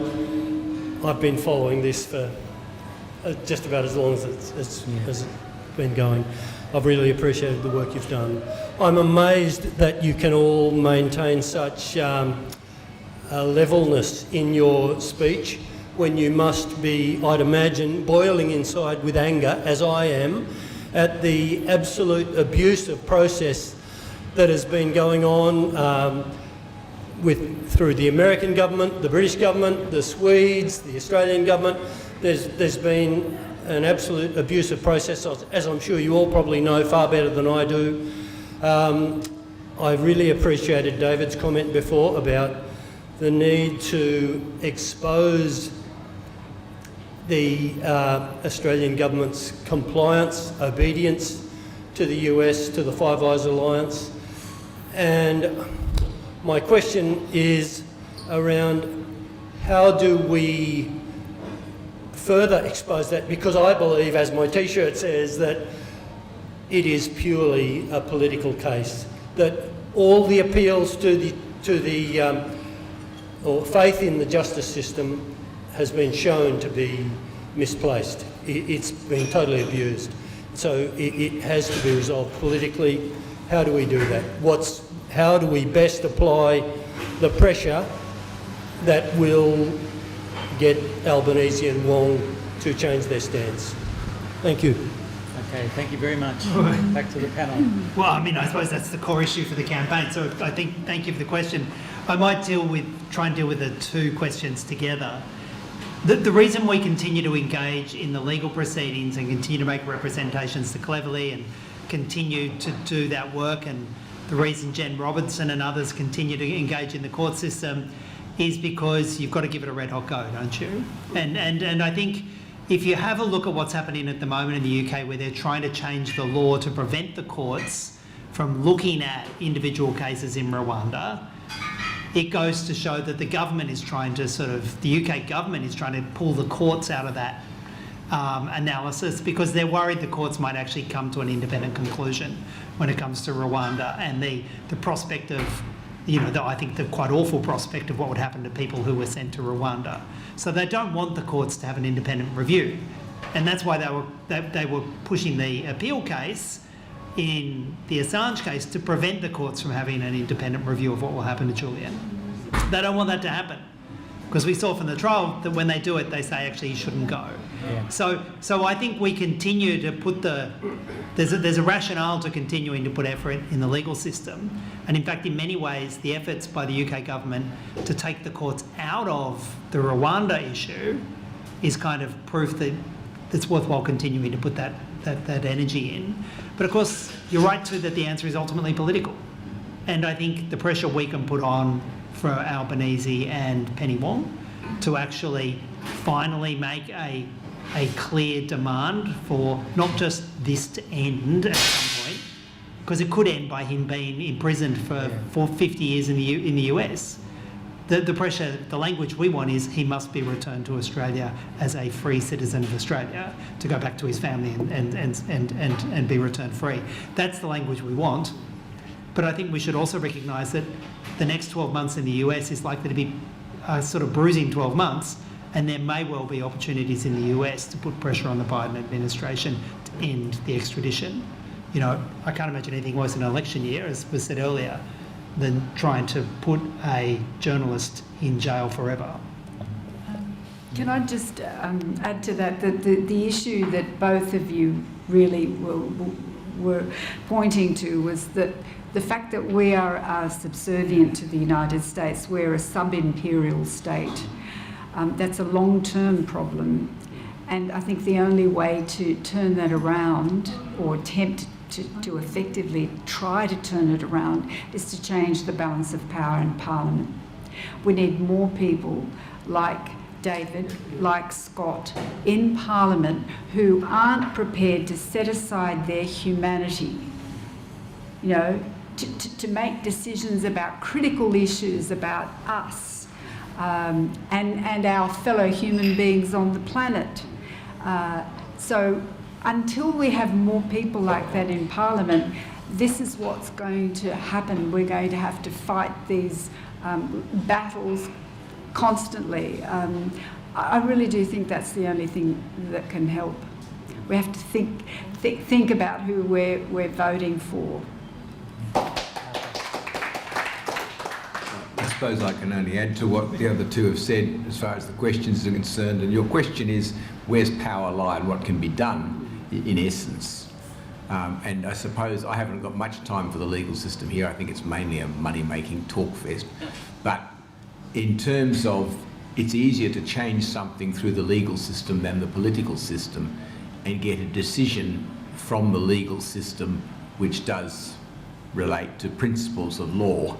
And although, as this whole debacle with Julian has shown, the political system will kick the legal system around when it suits, and actually pass laws to stop the legal system doing justice. And that's a problem with the political system, but it still pays lip service to the legal system and says we exist by the rule of law, and that the fact that it finds it hard to deny. I mean, often a legal victory leads to a political victory later. The only other thing I could say about the political system is we need to take the power back from the major parties, because they are easily bought, and we should go to a Swiss system that requires a whole change of the constitution, and that's another a debate for another time. Okay. Well, I would like to ask you all to thank again our presenters and all the contributors that have come to us online as well for tonight. Thank you very much. So for Julian, you know, our heart goes out to him and his family. We're going to be focused on what happens on February 20 and 21, and the campaign will give the next step, I'm sure. So be prepared to do more when we know clearly what the lay of the land is. Our next regular Politics in the Pub is on Tuesday, February 27 at 6 p.m, not 7 p.m, in this room. And the topic is pro-people solutions for housing in New South Wales and Sydney. Okay? Thank you very much, everybody. Thanks, Sorry, one more thing. One more. No, it's probably not what you want. We're gonna finish with a message from John Pilger John Pilger's own message about Julian. And if anyone wants to make a donation to the Julian Assange campaign, you can come up here afterwards, and we'll make sure the money gets through to the campaign, which is desperately needs any help. Okay, thank you very much. We're going to watch it. Yeah. That's what you're sitting here, really, isn't it? Yeah, let's go.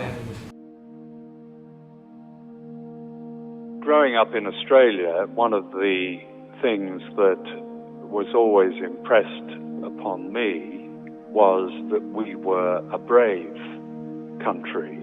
You know, a lot of our national myths are centered around that, and of course myths are half true, that we were brave, we stood up to authority, we stood up for good things and justice. In our political life, I don't see much evidence of that, but now and then, certain Australians make all those myths come true. And Julian Assange is one of those. I know Julian Assange pretty well now. I see him several times a week in all sorts of situations, discussions about his case here in London and various other things. I find him an extraordinarily brave Australian, and I can't say that about many of my compatriots in the same way. I'm not saying that there aren't brave Australians, but I can't think of any that has really been so unusually brave as Julian. I mean, brave in weathering everything that he has had to go through, as he described it recently, the worst year of his life. Brave in standing up to a superpower. I've had some experience in that myself, so I know a little bit about it. Brave in starting a project that he knew would get him into trouble. The best kind of trouble. The kind of trouble that informs people, that respects their right to know about those who govern them, those who make war in their name. So when he started WikiLeaks, he knew that it was going to be a rocky road. And one of the things that, of course, almost has never come out of the generally appalling media coverage of Julian and WikiLeaks is the reason for WikiLeaks. It had a moral base. It was about justice. It's written, he wrote it on the homepage of the first WikiLeaks. And it wasn't necessarily finely defined, but to use that expression, he nailed his colours and the colours of WikiLeaks to the mast. This was going to be about justice. It was about seeking justice through letting people know what is going on. to letting people know what those who have power of their lives are saying. I can't tell you how brave this is. Many people have tried to do this and failed. Julian has succeeded, actually, because the information that he has got out to people all over the world has made a difference.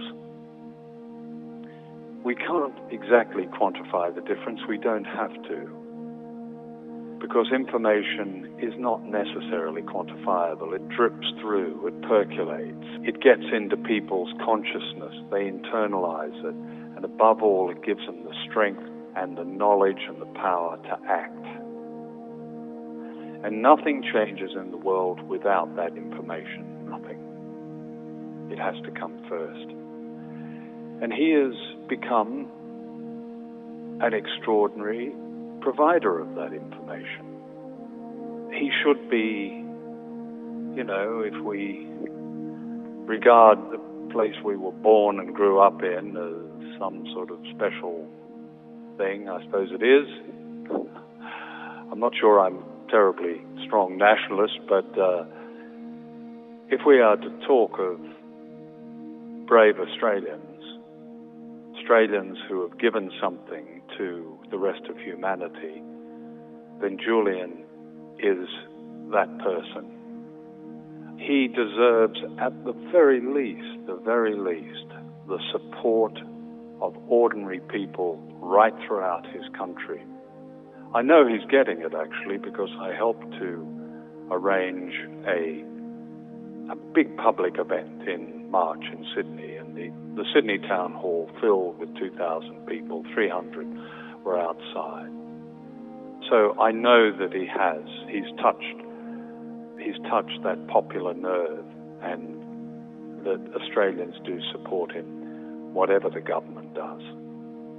But what they must do is bring that message of that support to the Australian government, so that the government will give him the right that he has, and that is the right to be protected as an Australian citizen by his government, because he faces great peril at the moment, that he could well, if he ends up in Sweden, we don't know if he's going to, but if he ends up in Sweden, he could be sent on to the United States, where he will end up in the kind of conditions that Bradley Manning has had to endure, and I'm not saying the two are associated, they're not.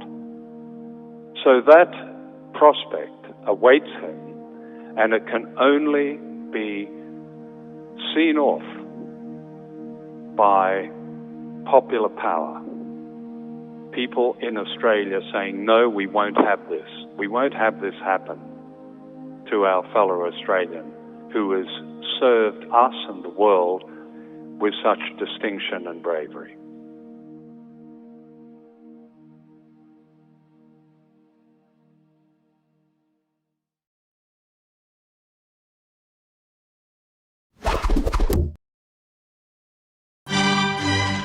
Get out your notebook. There's more.